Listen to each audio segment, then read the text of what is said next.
Thank you, Riv. Solid win there for Gravity, picking up another win. I do want to take a look at the bot lane, though, because we've criticized Nien for his inability to lane straight up. However, this time around, comes out with the CS advantage early on. Yeah, I mean, early on with the Sivir matchup, he was able to withstand the early shove from Vayne, use the advantage of like all of Sivir's AD that can be used in the mid game, but then ultimately they still died when the fights ended up beginning, so it doesn't count in the long run. Time to quote Skara: up until they lose, Nien was winning the lane.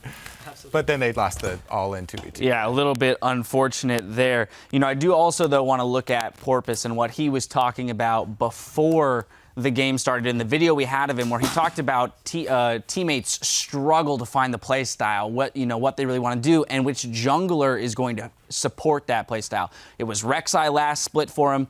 Looked pretty uncomfortable on Gragas today. I think that was most evident in his mid lane gank with, trying to work with Golden Glue, who is the sub on the team right now.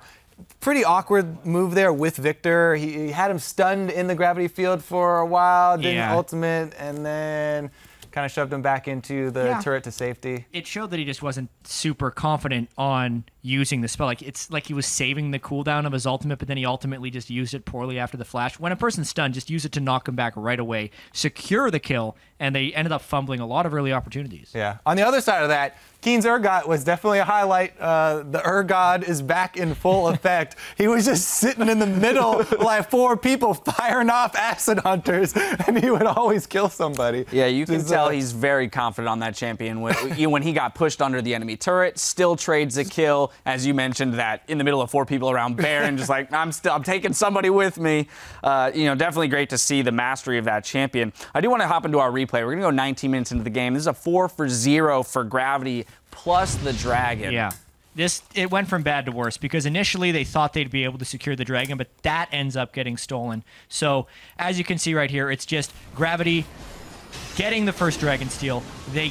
It was mainly just Haunter doing work this entire fight. Predicting the fallback after the Dragon contest to get the 2-man stun. First off, he just blows up Nien because Nien kited back into where Haunter flanked from, which is something you should never do against an Echo. That was the main mistake, but Bunny Fufu with the Shepherd's Crook gets him back. To me, this game was really funny, but that was the best part because Haunter makes these awesome plays. He's like, kills this main target. He's got all the DPS dead, switches over and gets another kill. Then he fails his flash, and Bunny's like, all right, I gotcha. Let me hook this other one into your queue for you to clean it up. Don't worry, you still get the triple. Got to do all the work as the support there.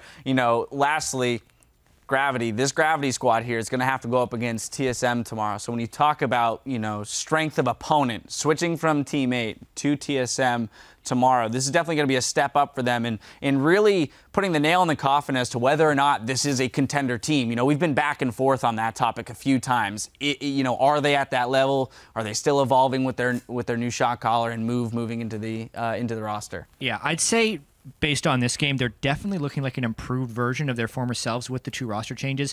Move has proven to actually be a pretty good replacement, and their shot calling hasn't suffered too much with Bunny taking the reins from St. Vicious.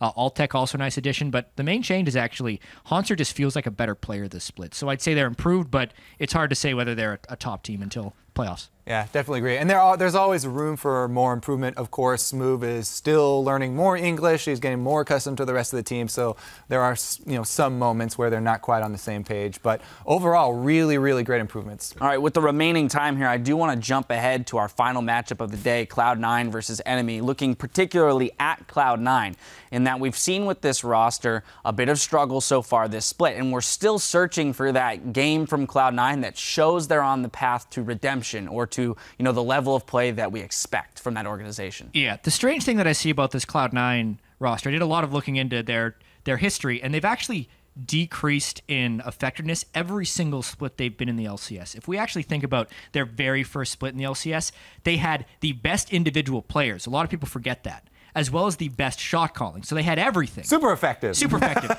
But people have been catching up. So last split, a lot of the players were on the same level as the Cloud9 players, but they still had the shot calling. And now they've lost that. So what is actually a defining characteristic of Cloud9? Because they don't have one right now, and they need to find that identity if they want to get back onto the road to success. All right, well, yeah, hopefully we find out in this next game. One can only assume they're continuing to search and searching hard for that defining characteristic. There's still more action coming your way. Up next, we've got a battle for 7th place between Enemy Esports and Cloud9. Don't go anywhere.